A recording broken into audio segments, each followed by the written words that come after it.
Before I forget, Sam, it seems you left some cargo behind outside the Northern Environmental Observatory, where the tar bubbled up before we were whisked away to the other side. You remember all that.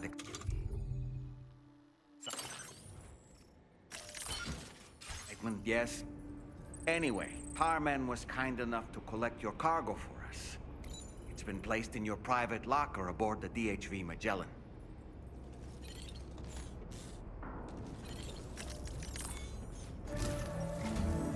Sam, we've received an urgent request from the Northern Environmental Observatory.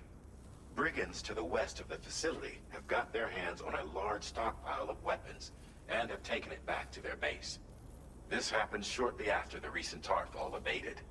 The surrounding area was littered with a massive quantity of cargo that had been washed up by the tar. The brigands wasted no time gathering up everything they could and hauling it back to their encampment. This included weapons and gear unlike any we've seen before. And now we've begun observing new brigand units in the field. These ones are wearing red, reinforced armor, accented with luminescent light strips. As their unique appearance suggests, they're more resistant to damage. Melee and electrical attacks are especially ineffective against them. These units have clearly been outfitted for close quarters combat, and their sudden deployment is troubling to say the least. Their presence likely indicates that the brigands are gearing up for a raid of some sort. If we ignore this development, the brigands could use their new toys to attack the observatory, and there's no telling what might happen then. So we need to seize all of them before they have a chance to do so. Moreover, the latest data from the observatory strongly suggests an explosion of some sort occurred just beneath the Earth's surface not long ago. APAS analyzed the shockwave and has concluded that it is consistent with the type produced by ground-penetrating ordnance. This leads us to believe that the cargo the brigands secured may have included powerful explosive material. Directly assaulting the brigands using firearms risks triggering these devices, and we cannot predict how that would affect the region. Any sort of catastrophic explosion may also have an adverse impact on the tar currents. It is therefore critical that you avoid combat and secure the cargo without alerting them if possible. I implore you to take on this main order, Sam, and soon.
careful, Sam. Those shells contain tranquilizing gas.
Well done, Sam. That's the last of the cargo.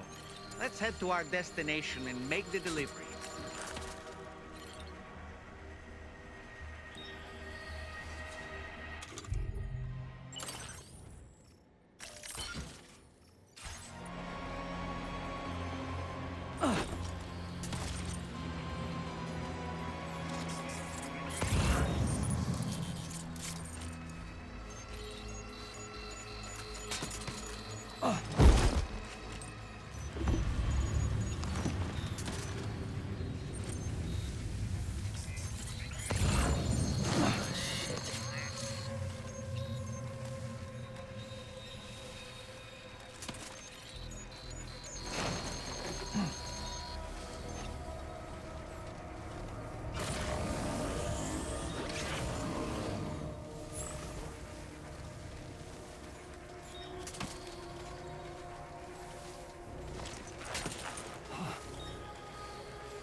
Did you really go out and steal all that stuff from the brigands?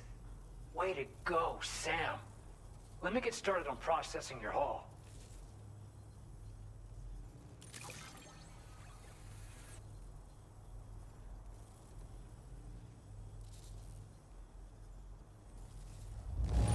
I can't find a single scratch on any of this stuff. You truly are one of a kind. You have accomplished so much, done things only you could have done. We want you to have this data as thanks.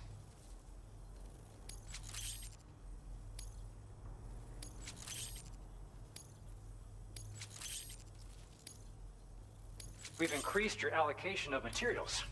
Now displaying your current porter grade. The guidepost data and when you do, but also for aside from that, we've also made it so you can now use your PCC to fabricate bridges up to 80 meters in length.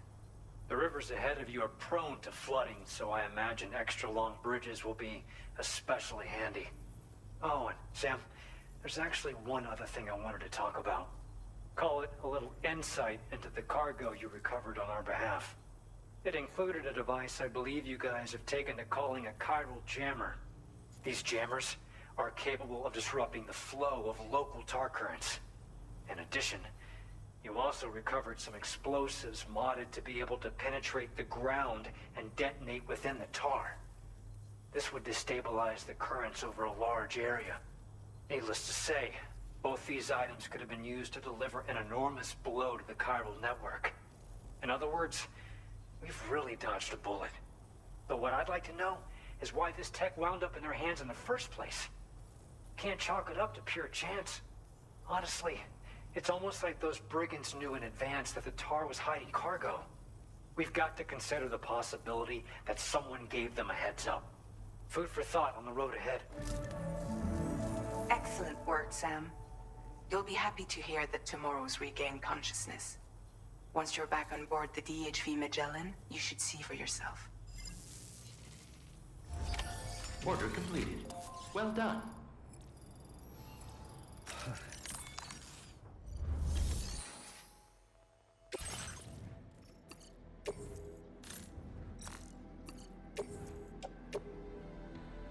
Your service in transporting this cargo is appreciated.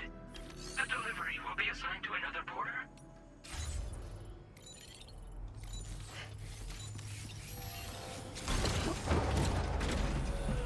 Say a prayer for your help.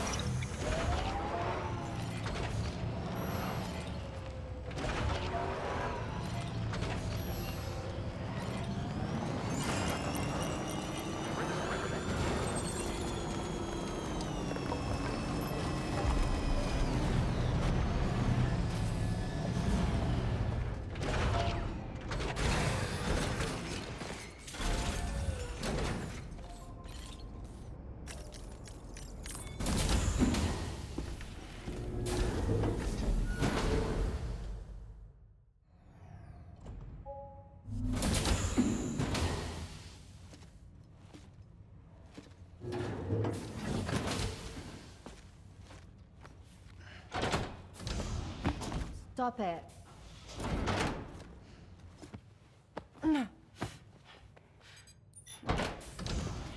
Someone doesn't like shoes?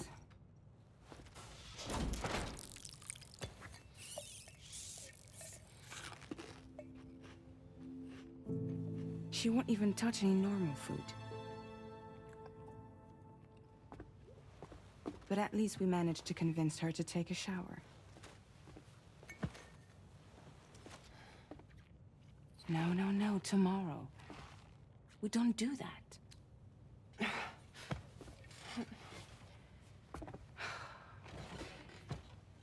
Seems like a real handful. She just needs some time to settle. You must be tired, Sam. Get some rest.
Was that tasty, Sam?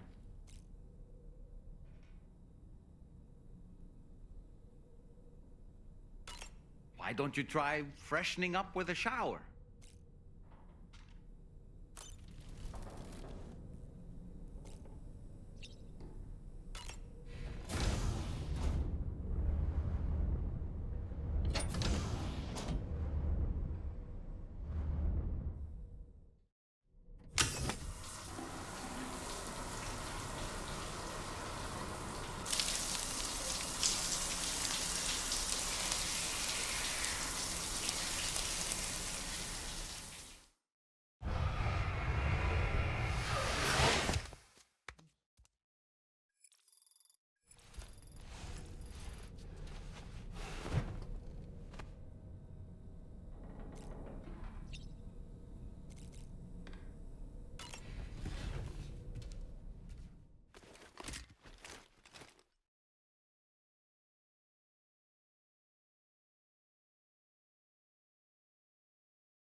Sam, by linking up the various sites farther to the north, you'll eventually be able to establish a connection to Hartman's facility.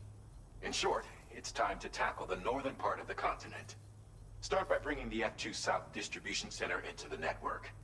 Some of the staff there are former residents of Cape Fort Knott who managed to escape the city before it was swallowed up by the tar.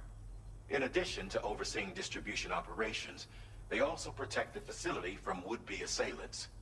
Unfortunately, local chiral contamination levels are extremely high, leading to disturbing reports of paranormal phenomena near the facility. The cargo you're tasked with delivering should aid staff in dealing with this issue. Accept the main order from this delivery terminal to proceed.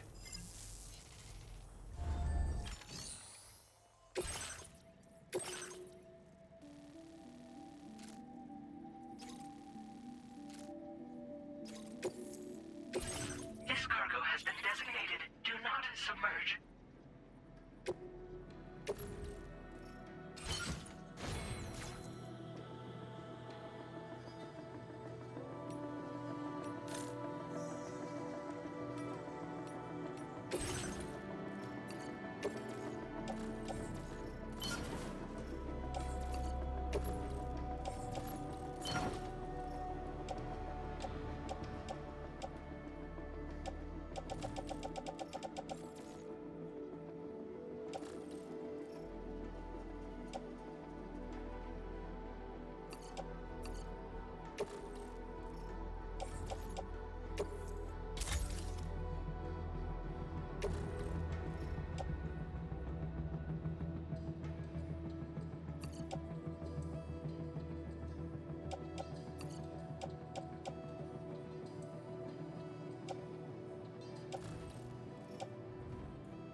accepted. Thank you.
with drawbridge, I presume. Yeah, you seem like a genuine article. Welcome. Hope it wasn't too hard to track. I'll just need a moment to check your cargo.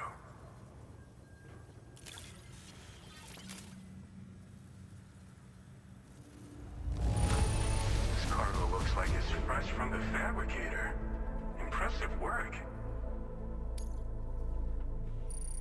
You have been making a real difference. All right. Go ahead and put us on the chiral network.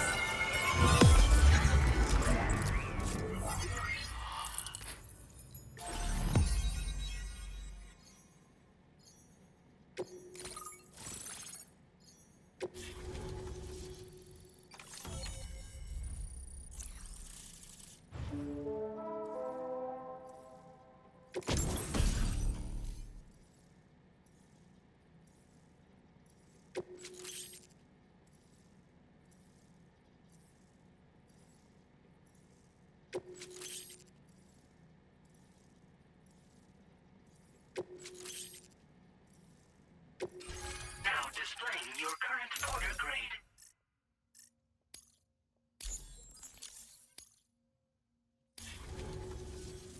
So we've been linked up, at last. There's also the necrobiotes you brought us as well. Feels like we finally turned the corner. For our part, we've shared data for some custom vehicle components, as well as some sturdy combat boots. I'm sure the vehicle parts in particular will come in handy for combat and cargo retrieval. You need all the help you can get, because those armed survivalists waiting for you out east are far more dangerous foes than the brigands. They're a bunch of fools who won't hesitate to kill people, with no shortage of lethal weaponry. Though I'll be damned if I know where they got it. Make sure you're prepared before you head their way. Speaking of which, those combat boots ought to add some serious power to your kicks. You might want to equip a pair if you intend on getting up close and personal.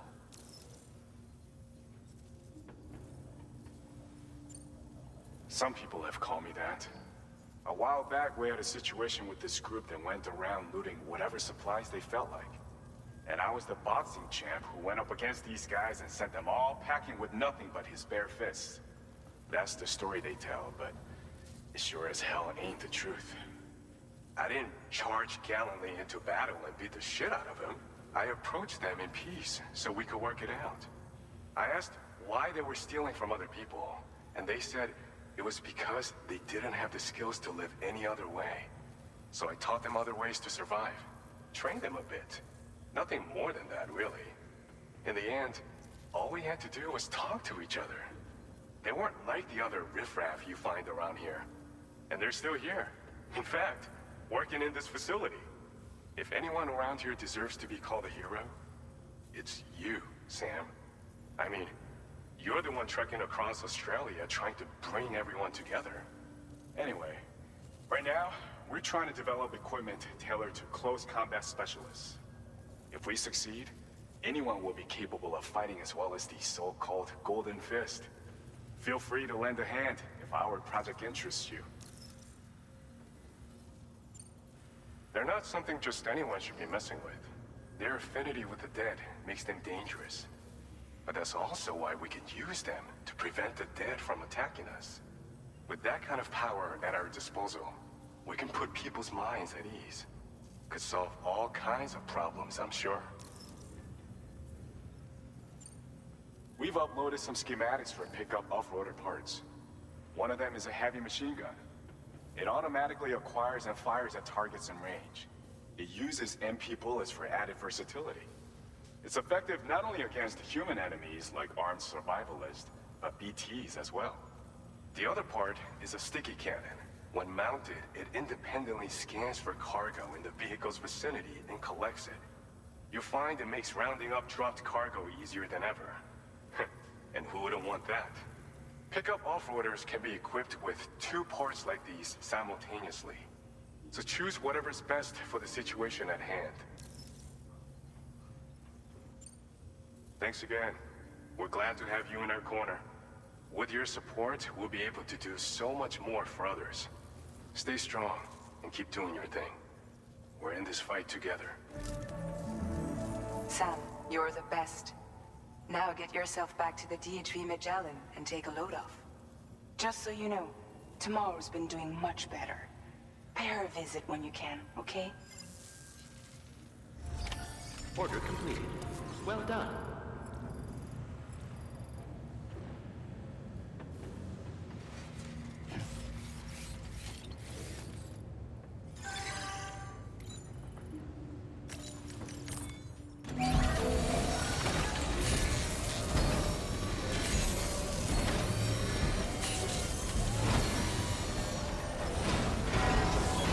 Patched up and good to go.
Necrobiotes are fascinating, and they seem to have become more commonplace lately as well, ever since you and I were swallowed up by that tarfall, to be specific.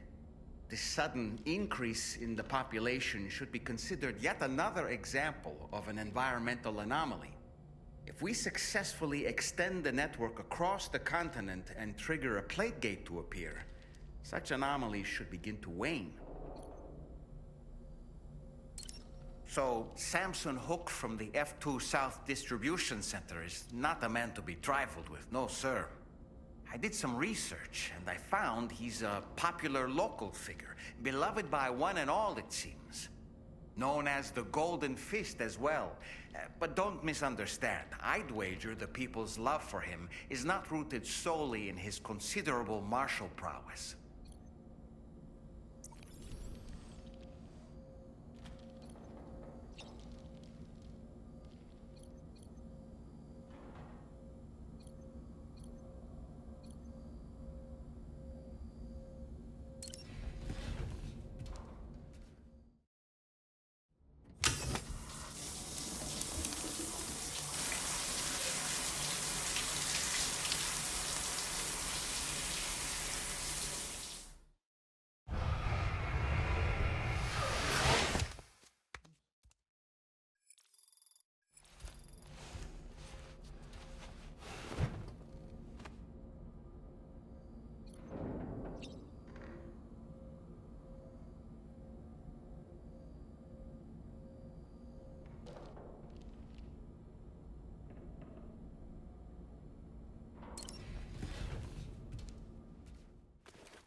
Just a little longer, okay? Raindrops are falling on my head. And just like the guy whose feet are too big for his bed, nothing seems to fit. Those raindrops are falling on my head, they keep falling. You know this song? So I just did me some talking to the sun. And I said I didn't like the way he got things done. Sleeping on the job. Those raindrops are falling on my head, they keep falling. But there's one thing I know. The blues they send to meet me won't defeat me. It won't be long till happiness steps up to greet me. Okay. Raindrops keep falling on my head, but that doesn't mean my eyes will soon be turning red.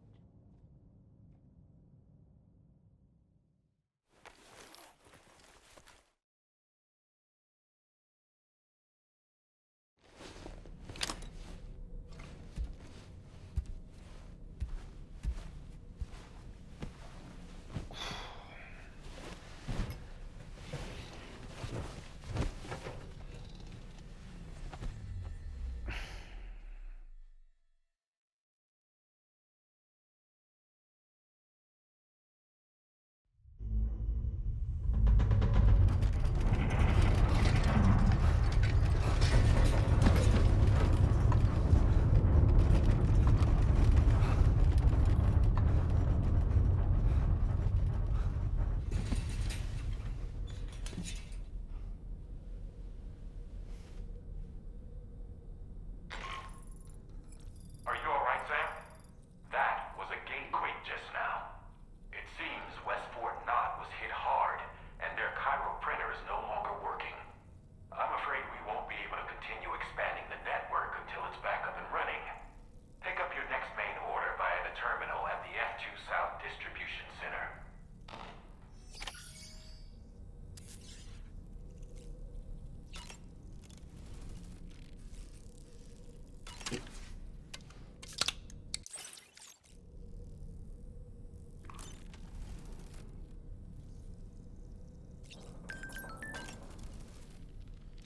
Apropos of nothing, tomorrow seemed to react negatively to overstimulation. This is likely just a defensive mechanism, so to speak, a way to safeguard her mind from the strange and unfamiliar. At times like these, it's best to limit the number of people attempting to help the distressed individual. So let's trust in Rainy and Fragile to take care of her.